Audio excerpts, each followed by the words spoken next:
fearful to stop them. Some have applauded it all. 5 days into the first Minneapolis riots in May, as the city burned live on camera before everyone, former South Carolina Governor Nikki Haley took to Twitter to support the rioters. Quote, "It's important to understand that the death of George Floyd was personal and painful for many," Haley wrote. "In order to heal, it needs to be personal and painful for everyone." Well, Nikki Haley's wish came true. The riots have been personal and painful for this country, but not for Nikki Haley. She appears to be thriving. On Monday, Haley spoke in a featured spot at the Republican National Convention, and the media hailed her as the future of conservatism. Of course they did. They hate the Republican Party. A party that tolerates rioting has no future in a democracy. Human beings crave order. It's a prerequisite for life. They fear uncertainty above all. People will trade virtually anything for relief from chaos. That's a fact of human nature. It's always true. And politicians who understand that win. Rudy Giuliani got elected twice in an overwhelmingly Democratic city because he knew that underneath it all, everyone hates lawlessness. Everyone. Richard Nixon knew that too. Nixon was not a charming man. No one ever longed to have a beer with him. Yet Nixon managed to win what is to this day the single biggest blowout in American history, the 1972 elections. How did he do that? It was simple. Richard Nixon was for order. His opponent was for chaos. It wasn't hard. It's not hard now. Yet that lesson seems lost on this generation of leaders. Our cities are burning because the people in charge have allowed them to burn. Tonight, the White House is sending hundreds of additional National Guardsmen and military policemen to Kenosha, and that is a very good thing. But let's be honest, the Justice Department could have stopped all of this months ago. If federal prosecutors had treated the organizers of BLM and Antifa the way they treated Roger Stone, our cities wouldn't look like Kosovo tonight. But they didn't do that. Instead, they enforced standards selectively in direct violation of our most sacred American principle, which is equal protection under the law. They ignored that. Across the country, prosecutors responded to politically disfavored crimes with maximum aggression, and they ignored the rest. Just this Sunday, at a Catholic cathedral in Philadelphia, a woman was brutally assaulted in the aisle in the middle of a service. The attack was live streamed to the entire congregation at home in real time. There was no question what happened. It was on videotape. And yet the authorities in Philadelphia concluded it was not a big deal, so they're not pressing charges. Here's the crime they've decided to ignore.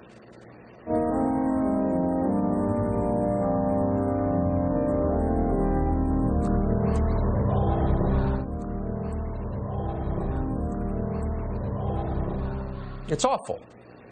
But think bigger for a moment. What is the effect on the country, on the rest of us, when authorities allow assaults like the one you just saw, open threats and harassment and violence to go unpunished?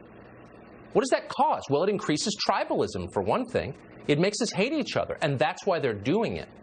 Our leaders want us to believe that this is all a racial conflict. They're always telling us it is, but they're lying. It is not a racial conflict. At its deepest level, the chaos they have unleashed has very little to do with race. Most Americans are not bigots. Unlike CNN, they are not fixated on skin color. They don't really care, most of them. What you're watching is more sinister than that. What you're watching is an effort by the academic left, funded by big business, to crush the last remaining resistance to their control of the country. And that resistance is an independent American middle class. That's who they really hate. This is not a race war. This is a class war. Remember that. Richie McGinnis found himself in the middle of all of it last night in Kenosha. He runs the video operation over at the Daily Caller. In the video we played a moment ago, you saw him trying to save that man's life with his T-shirt, unsuccessfully, sadly. Richie McGinnis joins us tonight. Richie, what did you see? First to the video that we played, which was just remarkable. What were the immediate circumstances around that? Well, Tucker, we were out all night, and I initially encountered the alleged shooter at a business that had been burned the night previously, and we actually saw some of those people who worked at the business and some of the owners of the business trying to put the fires out themselves. And the next night, I encountered the alleged shooter at that business, and I actually asked him a few questions on camera. And later that evening, I saw the same individual in the street, drawing a lot of attention due to the fact that he had what I thought was an AR-15 strung over his shoulder. And so a lot of people were shouting at him, at which point I basically, saw him start to run and heard the shots, and obviously you saw the rest on video. From the video, it's not clear that there are any police around. There's a big mob, people have guns, shots are going off. Where were the cops? Well, I'm in Kenosha with Shelby Talcott and Jorge Ventura, two of my colleagues, and we've been asking people all around town, business owners who've had their places looted, where were the police? And they said, it took 2 hours, it took an hour, it took the fire department 3 hours. So definitely they're there, but they're obviously not responding in any quick fashion.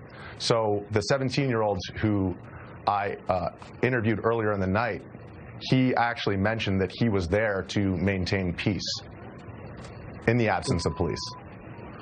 In one video that we played, he is being chased down the street. He's hit in the head with a skateboard. Why was that group of people chasing him? Do you know? Well, I believe that the video that you're referring to took place after the initial shooting. So I think that at that point, they were basically looking for whoever had a weapon on them. And obviously, the weapon that he had was very noticeable. So I think that the video that you're referring to actually took place afterwards. But what I can say is prior to the first shooting that I witnessed, I did see a number of individuals pursuing the 17-year-old alleged shooter. And actually, the individual who was shot, I did see him advance on him very closely, and you can actually see that in the video, although it's a bit far away. And I was actually maybe 6 or 7 feet behind them, so I saw it up close. It's just hard to believe this is America. We can't put up with this. Richie McGinnis, I'm glad you're okay. Thank you for that report. I appreciate it.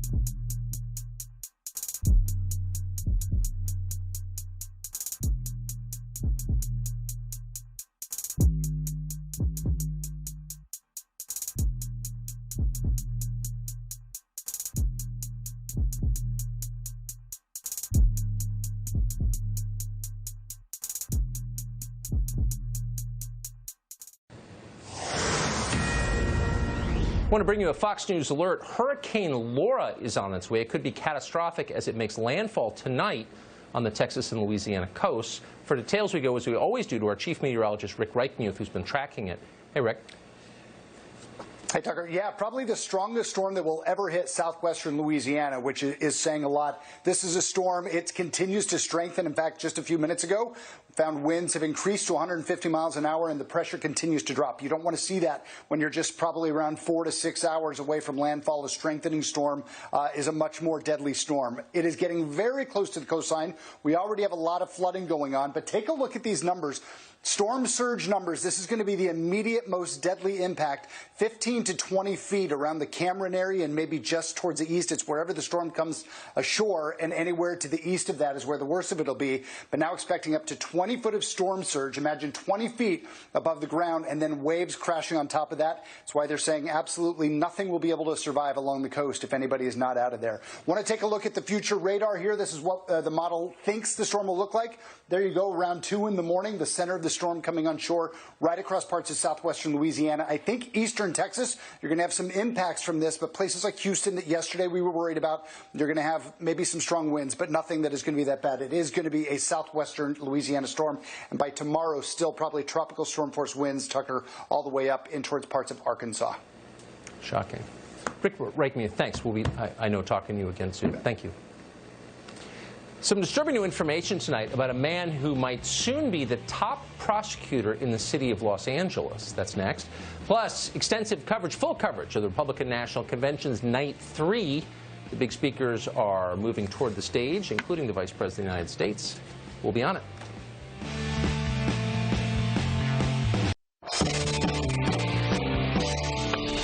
Night 3 of the RNC kicks off in about 12 minutes from now. Don't change the channel. We are on it.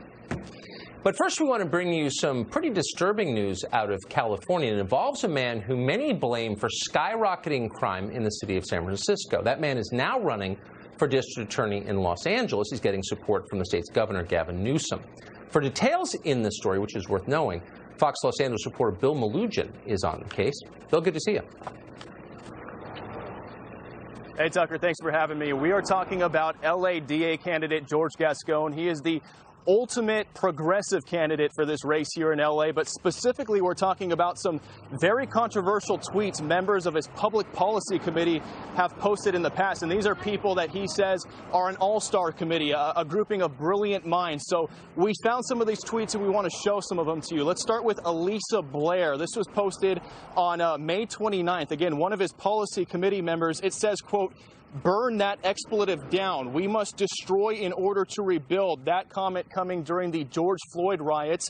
Another comment from another member, Tiffany Blacknell. This was tweeted on June 5th in response to a video of LAPD dealing with protesters in LA's Fairfax district. She says, quote, "Look at these barbarians. LAPD is an occupying army. Hashtag defund police." Then she has another tweet in August of 2019 where she calls for the abolishment of prisons. Take a look. She says, quote, "Prison is obsolete. We need to reimagine America without it." She then goes on to quote Angela Davis, who is a lifelong communist activist. I reached out to both of these women. Neither of them got back to me to give me a statement, though one of them did make their Twitter profile private. Also reached out to George Gascon's campaign multiple times. They tell me their official comment on this is no comment at all. Tucker? Amazing. Bill Malugin, Los Angeles Post, thank you so much. We need to burn it down in order to rebuild it. Why is it the people who say that are always the ones who've never built anything and aren't capable of it because they have no skills? It tells you a lot. Well, you never hear anyone say it out loud. You're not allowed to say it out loud. But as a factual matter, we still don't know exactly how George Floyd died back on Memorial Day. The people burning your city down claim they do know Floyd's death is the pretext for what they're doing, but that's a lie. Yesterday, exactly 3 months after Floyd's death, authorities in Minnesota finally released memos from the initial autopsy. They've been hiding these all summer. These assessments were made on June 1st by the chief county medical examiner, a pathologist called Andrew Baker. Dr. Baker concluded that George Floyd had so much methamphetamine and fentanyl in his system that if he had been found in his home, his death would have been ruled an open and shut overdose. Floyd's blood contained, quote, "a fatal level of fentanyl under normal circumstances," end quote. The narcotics in his system caused Floyd's lungs to swell to 2 or 3 times their normal weight. George Floyd was dying from oxygen deprivation before the police even arrived. That's the conclusion of the pathologist, and that might explain why body camera footage from that day shows George Floyd shouting, "I can't breathe," as he sits in a police car with no one touching him. That's the science. The question is, why didn't we know this before, months ago, before we allowed BLM and Antifa to destroy our country in George Floyd's name? Well, we probably didn't know that for the same reason that news organizations are still ignoring the medical examiner's report, these champions of science, even now that it's been released. They don't care about the facts of the case. They don't care about George Floyd. What they care about is controlling you. You are being manipulated, though you've probably already figured that out by now. The third night of the Republican National Convention kicks off just minutes from now, and we'll be on it next.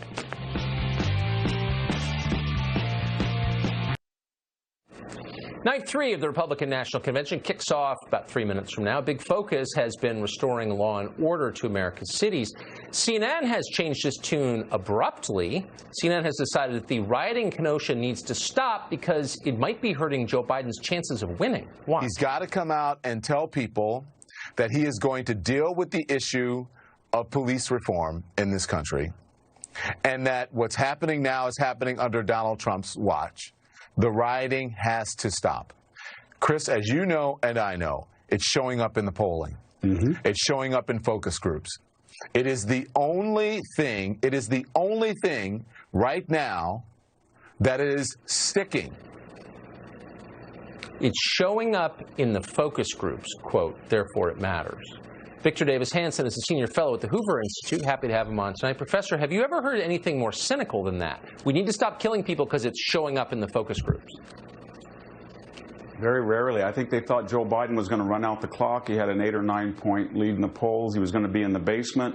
Everybody was told to allow things to continue as they were, and Donald Trump owned them as the incumbent president.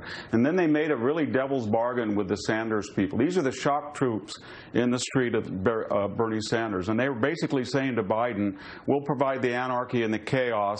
You can then accept our agenda after the election. When you win, we get our agenda through with you, and then you can promise the country the violence ends, and it probably would. And so Joe Biden is a prisoner of these people. I'm not sure he could renege on the bargain if he wanted to. And finally, if you're in a basement and you're not looking at America, your news comes from ABC, CBS, NBC, CNN, PBS, NPR, Washington Post, and you're not seeing where the country is. The country's going one way, and the media is saying George Floyd, defund the police, going the other, and Biden is in complete echo chamber. It's sort of like Hillary thinking she's going to get a landmark landslide mandate by going into Georgia and Arizona on the eve of the election and blowing the election and having her blue wall crumble. He doesn't have the information because he's isolated.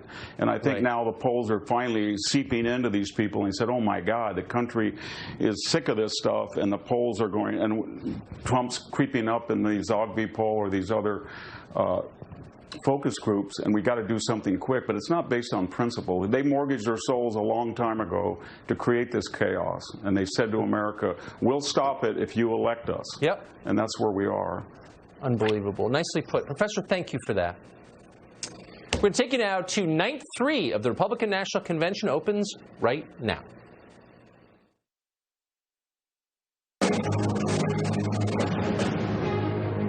Long before the shots fired at Concord were men and women of remarkable character and fortitude. An extraordinary spirit fueled the dreams they held. That spirit lived on to win liberty in the Revolution. It emboldened the Underground Railroads. It strengthened the brave souls at Normandy. It endured with those who gallantly fought the spread of communism. And on 9/11, that same spirit was found in the men and women storming the gates of death to save precious lives. The spirit of heroism thrives in the presence of tyranny, disaster. It is stronger than any virus. Yet there are those who condemn our heroes, seek to erase history and deconstruct the American ideal, remake America into something it was never intended to be. But the spirit of heroism stands in the breach. It lives in the heart, it breathes in the soul, and is woven into the courageous fabric of Americans like you. It preserves liberty. It strengthens families. It empowers the extraordinary. The spirit of heroism inspires us to act when others are in need, to do the right thing. Join us tonight. Dream heroic dreams. Celebrate America, land of the free, home of the brave.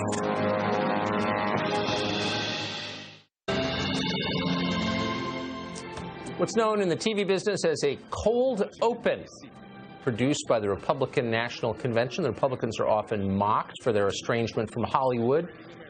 People make fun of their low production values, but there was something shoddy about the video you just saw. It was very nicely done. The convention is opened every night this week with a prayer. Tonight, the man giving the invocation will be Rabbi Spiro, who will be taking the podium right now. Lord, Almighty God, we come before you this evening and pray for your divine protection over our brothers and sisters in the path of storms along our Gulf Coast. You are our rock and our shelter in the midst of the storms of life.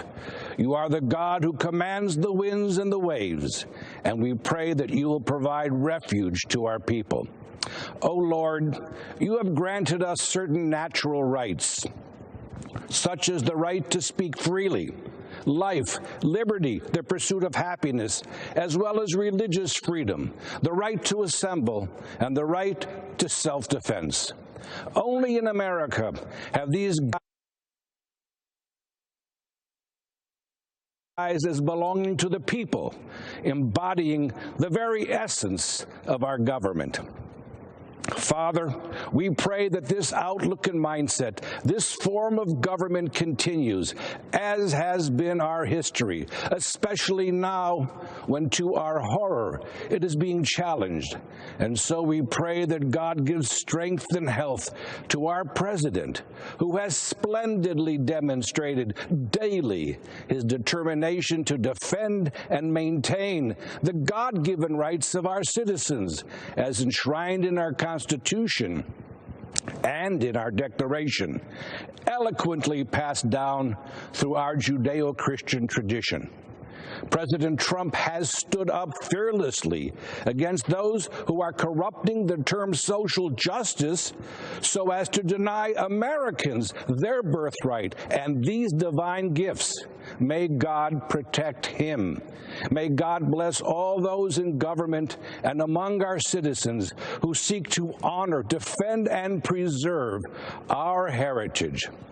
This land was founded in an epic and providential moment. Like the revelation at Sinai, it was the moment when the vision of God rendezvoused with the soaring and noble plans of appointed men. Yet, every so often, apace various generations, we are compelled to resurrect and give rebirth to our providential beginning, to renew our present days with the exuberance of those founding days. Perhaps that is what is meant when we say, "Make America great again." We pledge to vigilantly protect and tend the garden so as to imbibe its blessed fruits. May God continue to make America great, and may we continue to be His people, one nation, under God. And let us say, Amen. I pledge allegiance to the flag of the United States of America and to the republic for which it stands, one nation, under God, indivisible, with liberty and justice for all. Pledge led by Afghan war veteran Joseph Deslores. Pardon the mispronunciation if I did it. Approaching the podium now is the governor of South Dakota, Kristi Noem. Governor Kristi Noem of South Dakota. I'm here tonight because I believe America is an exceptional nation, founded on three principles: equality, freedom, and opportunity. But today, our founding principles are under attack. This year, the choice for Americans is between a man who values these ideals and all that can be built because of them, and a man who isn't guided by these ideals, and coincidentally, has built nothing. Remember, America's battle for independence and fight for self-governance was something that had never been done before. Men of great intellect and wisdom, like James Madison, the father of our Constitution, hoped our constitutional republic would last for ages, mitigate the problems that would naturally arise from political factions, and prevent tyranny. Madison also authored much of the Bill of Rights because he understood the natural tendency of government to increasingly encroach on the people's consent, and thus our freedom. He urged his colleagues to adopt these amendments to enshrine in our Constitution the ideals laid out in the Declaration of Independence, that all power comes from the people, that the government is created and ought to be exercised for the benefit of the people. Our Constitution guarantees the right to speak, to assemble, and to worship, the right to arm ourselves as a counterbalance to a standing army, and the right to a fair and equitable criminal justice system. We must fight to protect these foundational rights from government interference and indifference. America is unique in the world. Government's power at all levels is limited to the confines of our Constitution, which protects our God-given liberties and civil rights. We are not and will not be the subjects of an elite class of so-called experts. We, the people, are the government. Now, at times, our country has struggled to live up to our founding principles. Another great American, Abraham Lincoln, knew that struggle better than anybody. When he was just 28 years old, Honest Abe saw wild and furious passions worse than savage mobs, he said, taking the place of reasoned judgment. He was alarmed by the increasing disregard for the rule of law throughout the country. He was concerned for the people that had seen their property destroyed, their families attacked, and their lives threatened or even taken away. These good people were becoming tired of and disgusted with a government that offered them no protection. Sound familiar? It took 244 years to build this great nation, flaws and all. But we stand to lose it in a tiny fraction of that time if we continue down the path taken by the Democrats and their radical supporters. From Seattle and Portland to Washington and New York, Democrat-run cities across this country are being overrun by violent mobs. The violence is rampant. There's looting, chaos, destruction, and murder.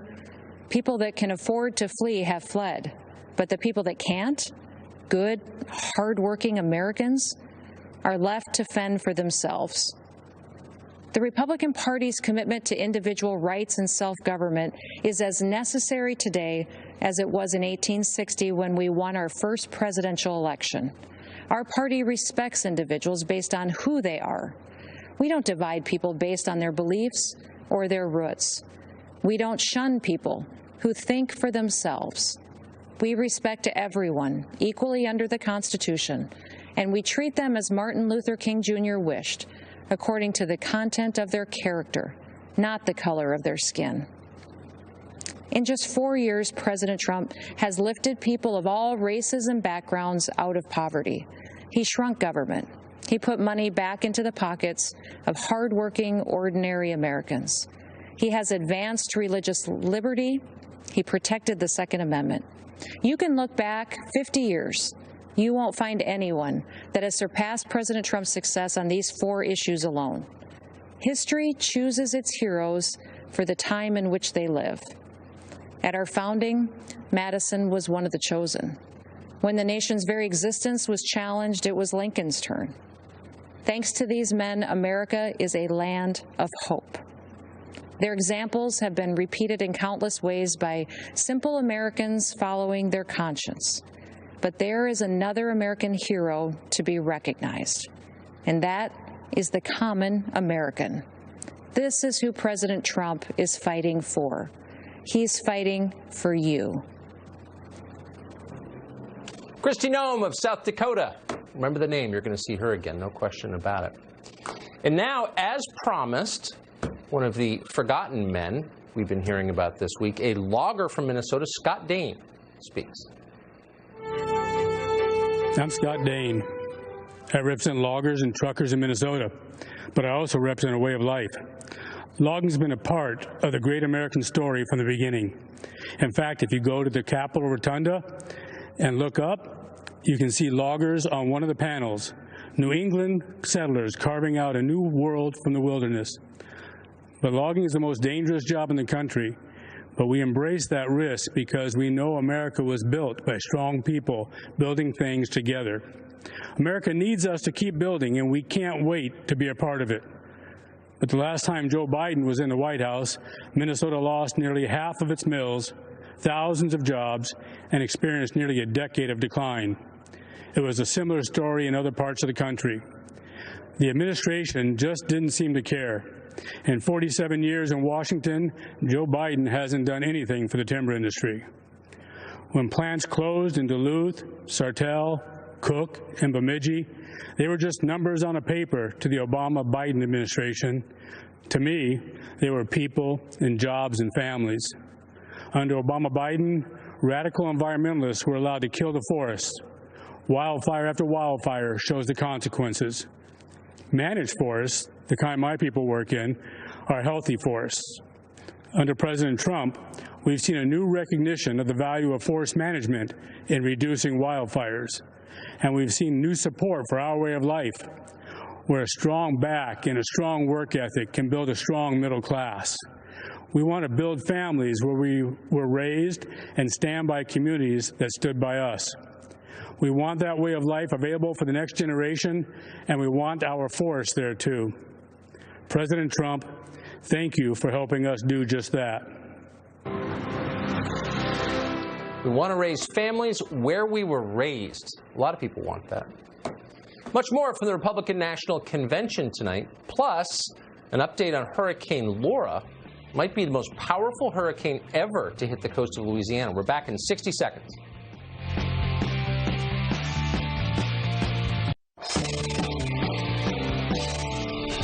Shortest break on record. We're back because the Republican National Convention is going on. We're carrying all the big speeches live tonight. Republicans this evening are making the case that they are for law and order.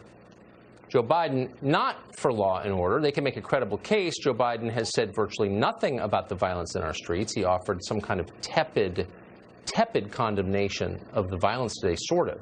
What is this? Josh Hawley is a senator from the state of Missouri. He joins us tonight. Senator, thanks so much for coming on. Are we going to see Joe Biden in the next couple of days, after 3 months of encouraging this violence, tell us that he's against it?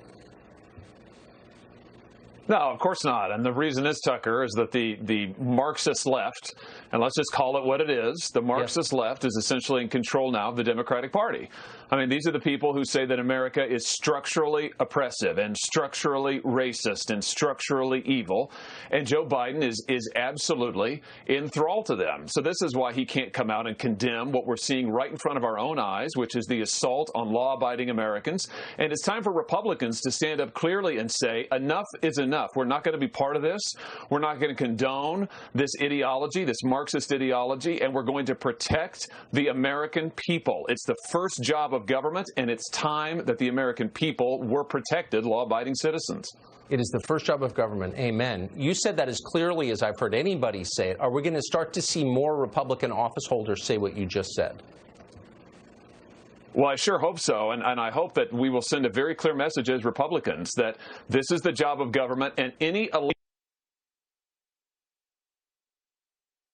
needs to resign. That means these Democrat governors and mayors who are allowing their streets to descend into chaos, allowing workers and their families to be assaulted, they need to resign. And I would just say that the President of the United States, I'd encourage him to use all lawful means at his authority, as he has pledged to do, to protect the American people. And every city, it shouldn't be just because you live in a blue state or you live in a blue city, therefore you are not entitled to the rule of law, the protection of law. Every American deserves it as an American, and it's time that we sent that message loud and clear. That's exactly right, because when government won't protect its citizens, you get chaos, and 17-year-olds with guns start showing up and saying, I need to protect the city. I mean, that's what happens when the police disappear, obviously. Thank you for saying that, exactly, Senator. I appreciate it. Well, Nick Sandmann was at the bottom of a media dogpile. They tried to destroy his life. He spoke last night at the RNC. It infuriated the people who defamed him at CNN. They didn't talk about it all day. Only the dumbest person on television, also one of the richest, if you need more evidence the economy is fundamentally corrupt, his name is Joe Lockhart, didn't get the memo from the Dwarf King to be quiet, or maybe he couldn't read it. He tweeted that Nick Sandmann is a snot-nosed, entitled kid. The entitled, calling other people entitled. Dana Perino is host of the Daily Briefing on the Fox News Channel. She joins us tonight to assess that speech from Nick Sandmann last night. I'm not normally in favor of putting super young people in positions where they give public speeches, but I thought it was good, actually. I thought he handled it quite well, and the young man has been through a lot. One of the best things last night, Tucker, was the media had to be so quiet about it because they had to, legally, and they didn't have a choice, and that was kind of an interesting thing. He turned the tables on them, that's for sure. They have to legally. Tell us what that means. Well, because Nick Sandmann was able to win lawsuits and get settlements from CNN and the Washington Post. Under those settlements, the agreement was no one's going to talk about this settlement, no one's going to talk about it anymore, and if you do, you have to go back to court. So I'm sure that the corporate execs were like, let's just let this one go, don't say anything, and they try to get away with that. Now, I do think that from the larger standpoint, the reason he was there speaking did, I think, appeal to a broader range of voters, and that's because you see what happened to him, and you start to think, that could happen to my husband, to me, to my child, to my boss. It could happen to my coworker. And the problem is people being canceled and without ever having a chance for redemption. Even if facts come out that prove them right, then you still are being tagged by the media. And that's what I think people think is unfair. Also, I got some interesting information that this idea of cancel culture is really bothering people that are living in the suburbs. It is starting to penetrate. Well, you'd think it would. It's just hilarious. This is a high school student from a Catholic school in Kentucky. And for someone who lives in a $10 million house to call him entitled really shows a lack of self-awareness that I've never confronted before. Entitled? Well, he's a kid. Think of it on the flip side. If you say anything about Greta Thunberg, the climate genius that has won the Nobel Peace Prize, who is a youngster herself, but has been put out there to basically lead a movement, you say anything about her, then you get tagged as somebody who is being awful. So I agree. Youngsters, if they want to rise up and they want to give a great speech, all the more power to them. Yeah. I mean, this kid, didn't try to be famous. He just went to a pro-life march in Washington and stood there, and they really tried to destroy him. And he stood wouldn't you up for examine himself. your conscience if you tried to destroy a kid? I mean, I think I do know that there are a couple of reporters that do feel bad about what happened. Genuinely feel bad. I know that. And I also think that, look, it's interesting that a young man like that can teach a lot of people in the media a lesson. It's a good reminder for all of us. Yeah, amen. I agree with that. Dana Perino, thank you for that. Good to see you tonight. See you next week. We'll get back to the convention in just a minute, but first we want to tell you more about Hurricane Laura, which turns out is a genuinely dangerous storm. Forecaster Jack Silly from weather.com is tracking this and joins us tonight with an assessment. Jack, how bad could this storm be? Unfortunately, Tucker, it could be extremely bad for parts of the Louisiana coastline, far eastern Texas. We're forecasting storm surge up to 20 feet, so that's going to cover the first 2 stories of any buildings in the way of the storm surge. Winds in excess of 150 miles an hour for parts of the Louisiana coastline. As the storm moves to the north, we're going to expect the surge to sweep up to 40 miles inland. That's going to cover parts of I-10 near Lake Charles, Louisiana. Most of the city could be underwater by the time the storm's center passes just after midnight. Unfortunately, the impacts are not going to be confined to areas near the coast. Laura is a fast mover, which means that we don't have to worry about extreme rainfall totals like we saw with Harvey or Florence in the past couple of years, but its winds will be able to move much farther north. So if you live in parts of northwestern Louisiana, parts of far eastern Texas, you need to be ready for... There are a lot of refineries there. I mean, tell us what this could mean. I mean, there's an awful lot of petrochemical work being done in that part of the country. Are those facilities at risk? Yes, they are. There's going to be a lot of storm surge impacting the refineries in the Lake Charles area. Port Arthur, Texas also has a lot of that oil infrastructure. They are designed to handle some storm surge, some winds, but this is an extreme storm. We have not seen a storm this intense in this part of the coastline since most of that infrastructure was built. So it's a little bit up in the air, the extent to which that all remains intact. Fingers crossed it will. Amazing. This is a big story. Probably should have been on it before tonight, but I'm glad for the update. Thanks, Jack. I appreciate it. Take you back now to the Republican National Convention. Here it is. Witness to soldiers' last moments on Earth, their lives spent in hope and promise of a better future for all Americans. I was in the Pentagon on September 11th, 2001. I lost friends there that day. In the years that followed, I watched my daughter, son, and son-in-law deploy to Afghanistan. I have looked into the eyes of my grandchildren as they said goodbye to their fathers and hugged them one last time. I lived service. I understand sacrifice. I know leadership. Over the past 3.5 years, I have witnessed every major foreign policy and national security decision by the President. I have been in the room where it happened. I saw only one agenda and one guiding question when tough calls had to be made. Is this decision right for America? When President Donald Trump took office, decades of failed foreign policy had crippled us. He faced wars without end in sight, creation of failed states like Libya and Syria, a past that allowed a terrorist caliphate to grow, and leadership in Washington that allowed our military to atrophy while we spent trillions of dollars abroad instead of investing at home. President Trump has reversed the decline of our military and restructured our national security strategy.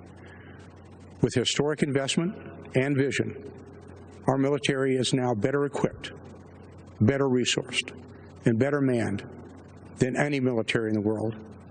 President Trump demolished the terrorist ISIS caliphate in the Middle East and eliminated its leader, al-Baghdadi, one of the world's most brutal terrorists. President Trump took decisive action against Iranian terrorist mastermind, Qasem Soleimani, a man responsible for deaths of hundreds of American servicemen in Iraq. When our NATO allies failed to meet their commitments, as we upheld ours, President Trump demanded parity. NATO members have now increased their contributions over $100 billion this year, and NATO's Secretary General credits President Donald J. Trump. President Trump challenged and continues to challenge an ever increasingly provocative and militant China. But make no mistake, President Trump is no hawk. He wisely wields the sword when required, but believes in seeking peace instead of perpetual conflict. Just over a week ago, our president brokered a peace agreement between the United Arab Emirates and Israel, the first in the Middle East in over 25 years. And this week, Afghan negotiators, with help from American officials, will start peace negotiations between the Taliban and the Afghan government to end America's longest war. Ask yourself, has this president kept his promises to keep us out of needless conflicts and to pursue ending wars without end? Has he defended your interests in renegotiating trade deals that previously hurt Americans and our national security? Has he fulfilled his commander-in-chief role by decisively going after our nation's enemies? You and I know the answer is yes.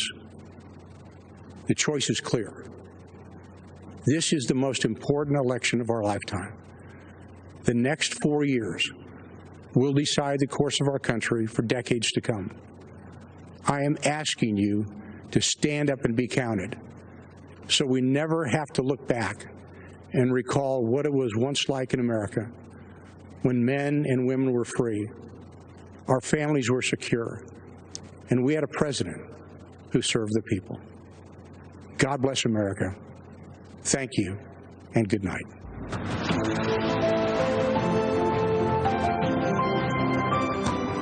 Up next on the stage, a mom called Tara Lee Myers, who is an advocate for school choice, obviously a thorn in the side of teachers' unions.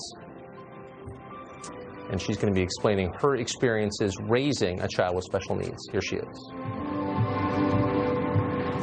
Good evening. My name is Tara Myers. Tonight, I am here as a wife and mother to share how education freedom has personally impacted my family, especially the life of my son Samuel. Before Samuel was even born, I was told his life wouldn't be worth living.